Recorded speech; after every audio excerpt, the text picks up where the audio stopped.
বাসিনী আরে শিবের নন্দিনী পাতাল বাসিনী আমি দেবী মনসা আমি দেবী মনসা আমি মনসা মনসা নাগির জননী মনসা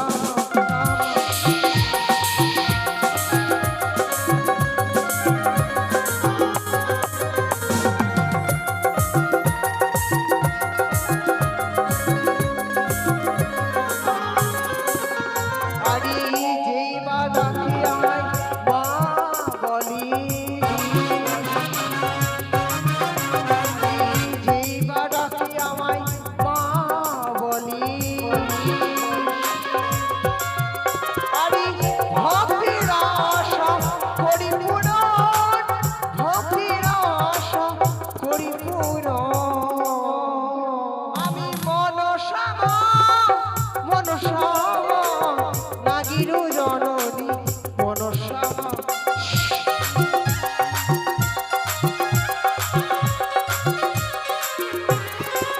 এটি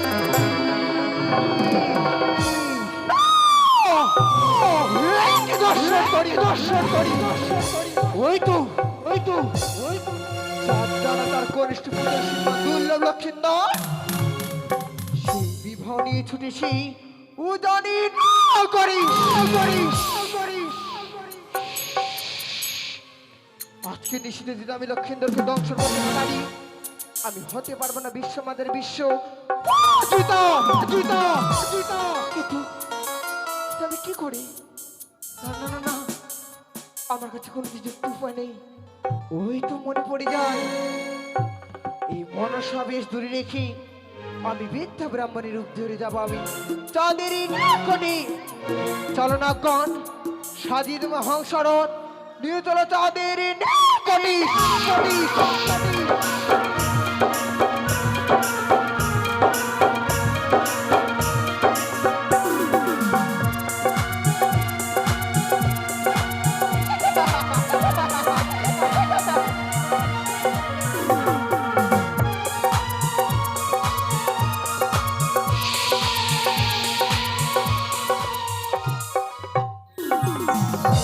এগিয়ে চলো বরযাত্রগণ বাজাও তোমরা সকলে এগিয়ে চলো জয় মা ভবানীর জয়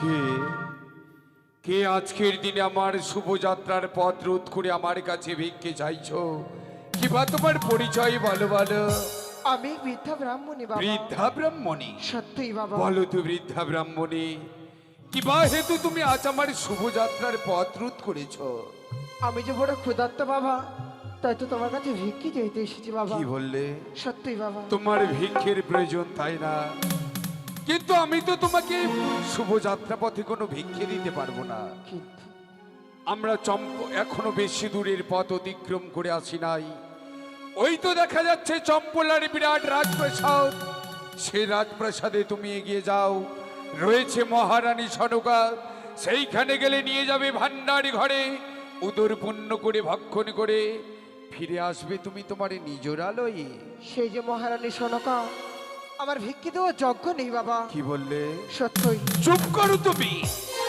সামান্য বৃদ্ধা ব্রাহ্মণী হয়ে এত বড় কথা বললে আমায় যে আমার অর্ধাঙ্গিনী সনিকা মেননি তোমাকে ভিক্ষে দেবার যোগ্য নয় না বাবা না আমি তো পূর্বেই বলেছি বৃদ্ধা ব্রাহ্মণী যেই শুভ যাত্রা পথে আমার কাছে এমন কোনো ভিক্ষে নেই যে সে ভিক্ষে আমি তোমায় এই মুহূর্তে দান করে দেব আমি তো তোমার কাছে অন্য ভিক্ষা চাই না বাবা তাহলে ওই তো রয়েছে তোমার পুষ্প সাজি সেই পুষ্প সাজিতে তুমি একটি আমায় পুষ্প ভিক্ষে দাও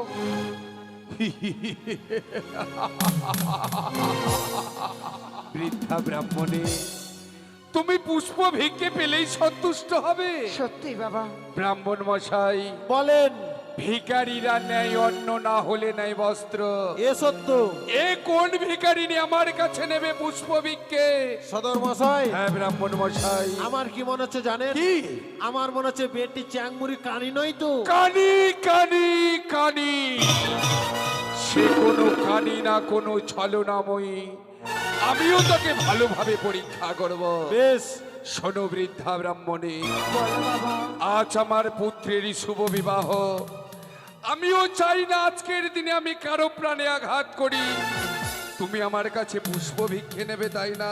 হ্যাঁ বাবা। তবে শোনো বৃদ্ধা ব্রাহ্মণী, আজকের দিনে যদি তুমি আমার কথার অনুসারে আমার কাছে ভিক্ষে নিতে পারো, তবেই তবে এই পথে তোমাকে পুষ্প ভিক্ষে দেব।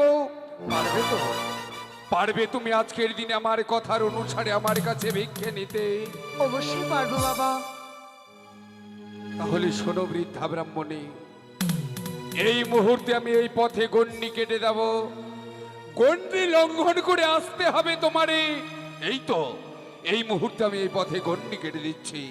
ব্রহ্মা, বিষ্ণু, মহেশ্বর। কি কি? আমি যে গন্ডি অতিক্রম করে যেতে পারছি না। না না, আরেকবার চেষ্টা করে না কেন? আমি যেন আবার ব্যর্থ হয়ে গেলাম। না না, আমি দেবী হয়ে সাধারণ মানবের কাছে কিছুতে হেরে যেতে পারি না। আরেকবার চেষ্টা করি না কেন?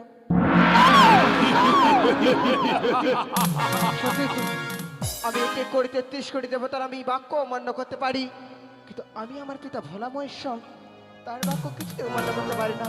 ও বাবা, তোমার যদি ভিক্ষে দিতে হয় বাবা, তুমি গন্ডির ওপারে তুমি আমি ভিক্ষে দাও। অসম্ভব। তবে তোমাকে যদি ভিক্ষে নিতে হয়, গণ্ডি লঙ্ঘন করে আসতে হবে আমার নিকটে, তবেই তো আমি তোমাকে পুষ্প ভিক্ষে দেব। এই তো, এই তো আমি পুষ্প নিয়ে দাঁড়িয়ে রয়েছি। ওই গণ্ডি লঙ্ঘন করে এসো তুমি। শোনো বাবা, এ, তুমি যদি আমায় গন্ডি অতিক্রম করে যদি পুষ্প ভিক্ষে না দাও, হ্যাঁ, এই যে আমি তোমাদের প্রথমাদের বসে রইলাম, আচ্ছা, আমি কিছুতেই তোমাদের পথ ছেড়ে দেবো না। তাই বুঝি? কি করে পথ পরিষ্কার করতে হয় সে কৌশল আমারও জানা আছে। তাই তো এই মুহূর্তে মাতা চণ্ডীর হেতালে বোধিব তোরে।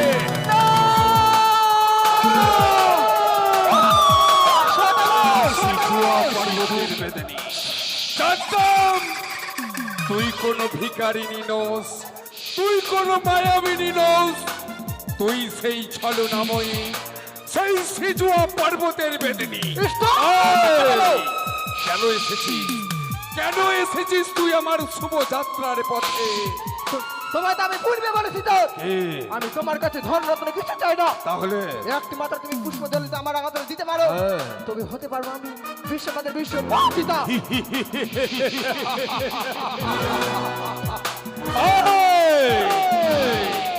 মনসার মনোয়াশা মিটবে না কভো। পাবি না তুই আমার হস্তে এক বিন্দু পুষ্পাঞ্জলি। হতে পারবি না তুই বিশ্ব মাঝের বিশ্ব পূজিতা। সবাই তোকে দেবী বলে স্বীকার করলেও আমি তোকে কখনো দেবী বলে স্বীকার করি না। আদি পুজো করো চরণে, কখনো না। মঙ্গল হইবে তোমারে। আমার মঙ্গল, আমার মঙ্গল করতে এসেছিস? সহ্য কর।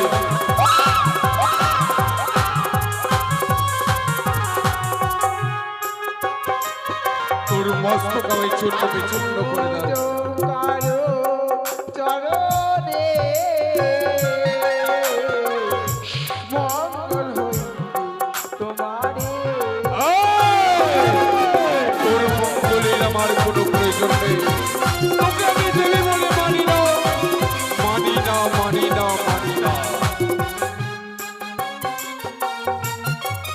আরে বাবা বলে কখনো না।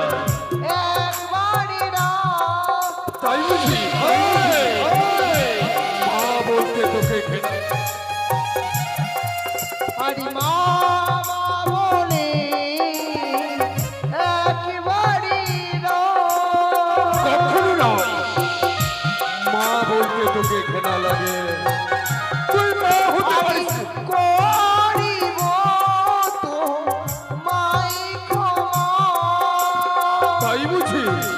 সহ্য কর। পুজো করো চরণে মঙ্গল হইবে তোমারে। তুই আমার মঙ্গল করতে এসেছিস।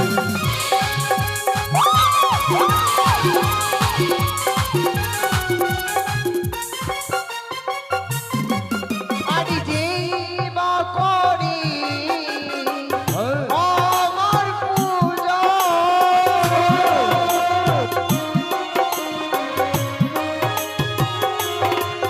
আরে যেই বা করি আমার পূজা, এই কারি, তোর পূজা আরে তারে করি আমি ধনী রাজা। তোকে আমি দেবী হতে দেব না, তোকে আমি দেবী বলে মানি না। পুজো করো চরণে মঙ্গল হইবে তোমারে। আমার মঙ্গল সহ্য কর, সহ্য কর।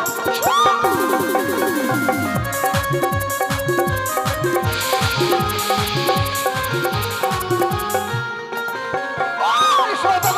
এই কারি, এখন যদি তুমি তুই আমার মঙ্গল করতে এসেছিস? সত্যি চাও, এই! তুই আমার মঙ্গল করার পূর্বে তুই তোর নিজের মঙ্গলের কথা ভাব। এর মঙ্গল এতই যখন সবকিছু ফিরিয়ে দিতে পারিস, এই কানি কেন কেন তুই তোর স্বামী পুত্রকে ফেরাতে পারিস নি? এই! কেন তোর স্বামী পুত্র তোকে পরিত্যাগ করে সিজুয়া পর্বতে রেখে গেছে? কেন সকলে তোকে বলে ধ্যামনা ভাতা? সত্যি কথা বলেছ। এই! একটি পুত্র রয়েছে বলি এতই তোমার ধর্ম। এই! সেই পুত্রকে যদি সেই জমালয়ে পাঠায় কি করে রক্ষা করিবে চল?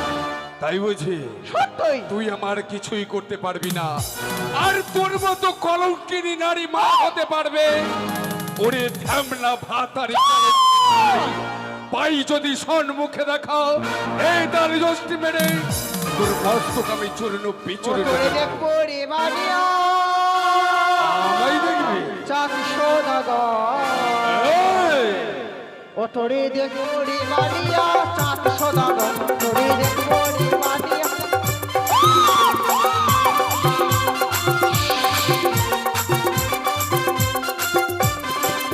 আরে লোহার আছি লোহার বাতি লোহার বাসর ঘর, এই ঘরেতে দংশাই তুই আমার কিছুই করতে পারবি না, তুই আমার কিছুই করতে পারবি না। আরে লোহার আছি লোহার বাতি লোহার বাসর ঘর, এই ঘরেতে দংশাই লক্ষ্মী তুই আমার কিছুই করতে পারবি না, আমিও দেখবো।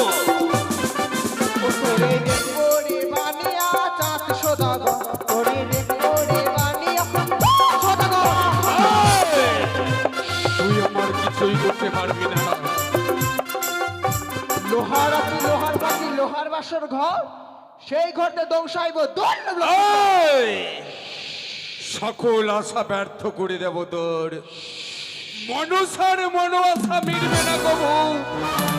লোহর রাতি লোহর বাতি লোহার বাসর ঘর, সেই বাসরে রাখবো আমার পুত্র দুর্লভ লক্ষ্মীধর। তাই বুঝি এই কানি, তুই তো দূরের কথা, ওই বাসর ঘরে একটি পিপিলিকা পর্যন্ত প্রবেশ করতে পারবে না। বুঝি হ্যাঁ, আমার নাক যদি আসে আকাশ বাহিয়া, তোর নাক যদি আসে আকাশ বাহিয়া, বাঁশরীর চালে রয়েছে ময়ূর ময়ূরী, তোর সর্পকে এসে গ্রাস করে ফেলবে। আমার নাক যদি আসে পাতাল বাহিয়া, তোর নাক যদি আসে পাতাল বাহিয়া, পাতালে রয়েছে কুম্ভীর আর কুম্ভীরি, তোর সর্পকে কুড়ে কুড়ে খাবে। আমার নাক যদি আসে পূর্ব পশ্চিম উত্তর দিক দিয়া, এই কানি, তোর নাক যদি আসে পূর্ব পশ্চিম উত্তর বাহিয়া, চতুর্দিকে থাকবে প্রহরীগণ, তাছাড়াও রয়েছে নেওল,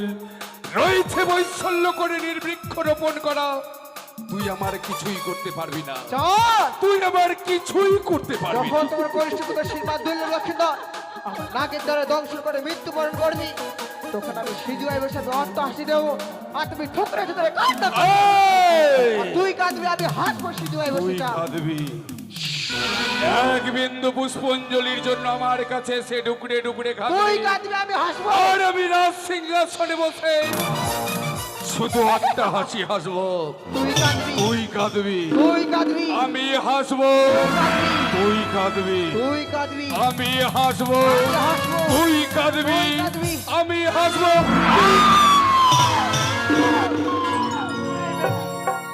এই বেটি কানি ব্রাহ্মণ মশাই, আই দেখি কত সমস্যা আছে, আই দেখি। ব্রাহ্মণ মশাই, বলে, আপনি কি ভয় পেয়ে গেছেন নাকি? মোটেও না, মোটেও না। ওই সিজুয়া পর্বতের বেদিনী ভয়ে পালিয়ে গেছে। সত্যই। কিন্তু এ কি করছেন আপনি? আর বলেন না, বলেন না। এ কি দেখছি আমি আপনার ধুতি